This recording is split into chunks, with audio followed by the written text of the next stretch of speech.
When I die, they're going to say, like, all your wasted hours, and they're going to be like 3,522 hours tweezing. We're Do they taping. tally that? They do. We're rolling. Okay. Hi, I'm Colette, And I'm Brooke. and this is Midlife Mutiny. Hi. Welcome back. From your pandemic. We'll be here all week.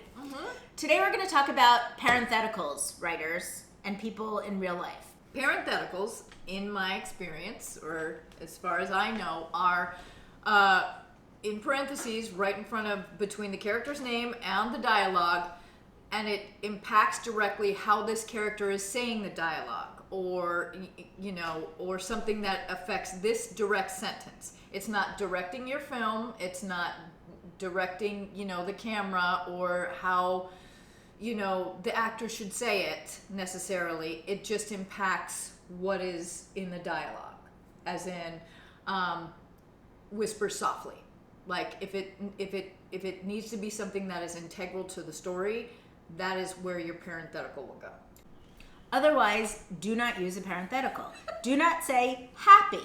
Do not say angry. Do not say scared. You know why? Because that's you as a writer over-directing the actor, and the actor is going to bring something to his or her performance that will probably be better than what you created in the first place.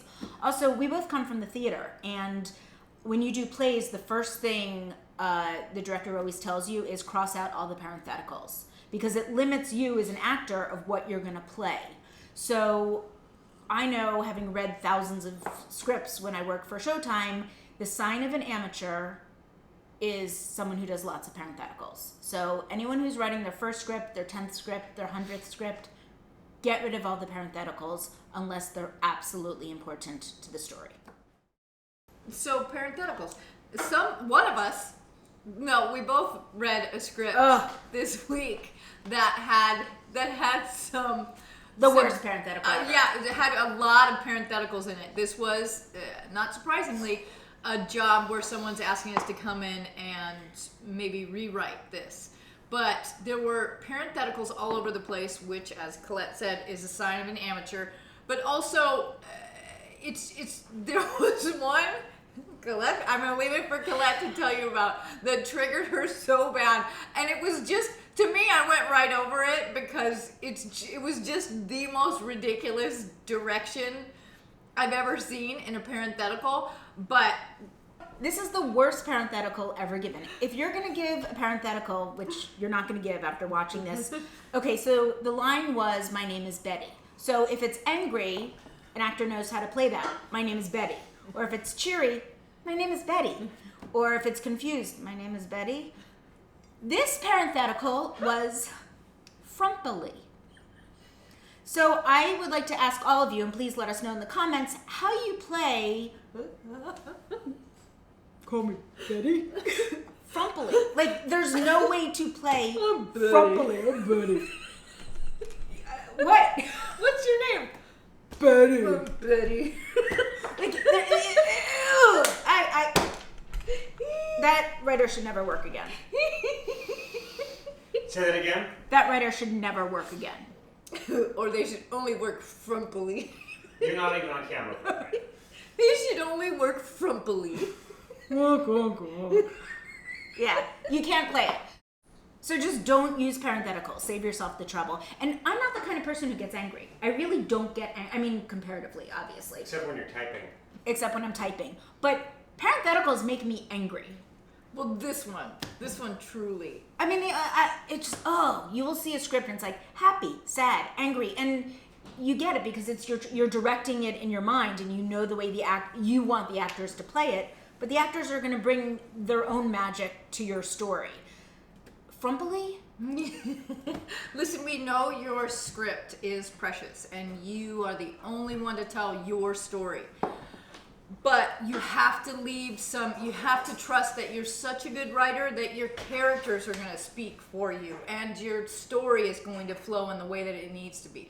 Your parentheticals, don't direct. You're not here to direct. I'm a huge control freak. Shocker. You are? # shocker. So I had a big problem with over-directing, which Colette knows well. She went back and went at a bunch of my a lot older scripts.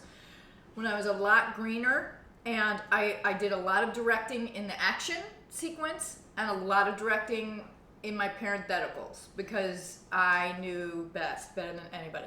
And you gotta trust that it's your story and your characters that are going to organically tell that story. Don't get in there. Don't be controlling. Don't be an ass like me. And don't be an ass like Brooke. At least in that way.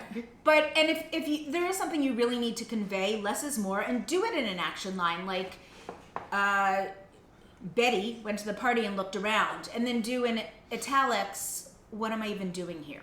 So you can do kind of an internal thought or an internal monologue in italics in the action line rather than doing a parenthetical.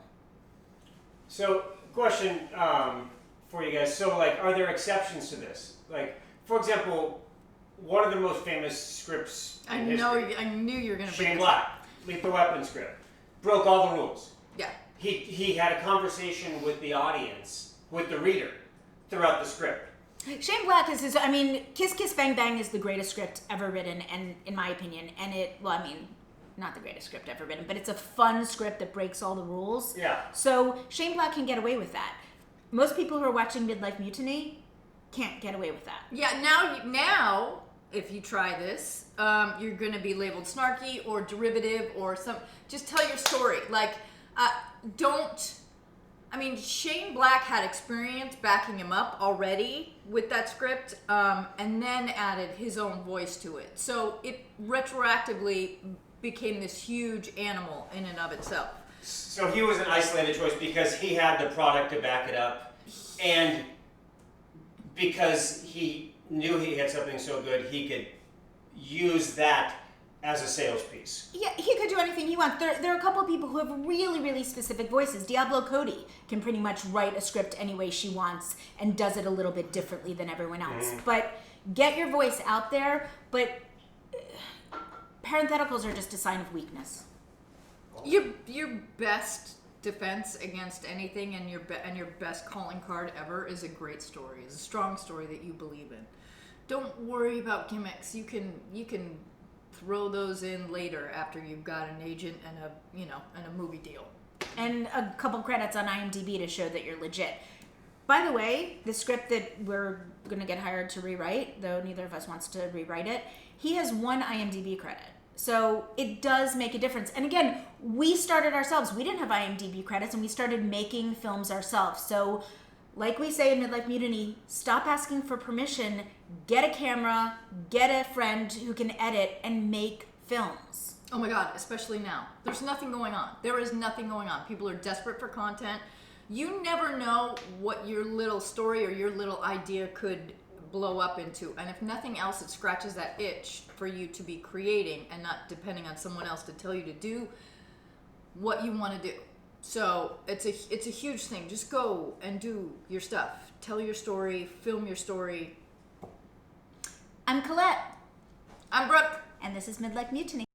I'm getting really good at saying Midlife Mutiny, despite my T's and D's issue. Do you see it's rolling off my tongue now? No, it's not really rolling up. It's a Midlife Mutiny. Yep. But I keep saying Nailed it.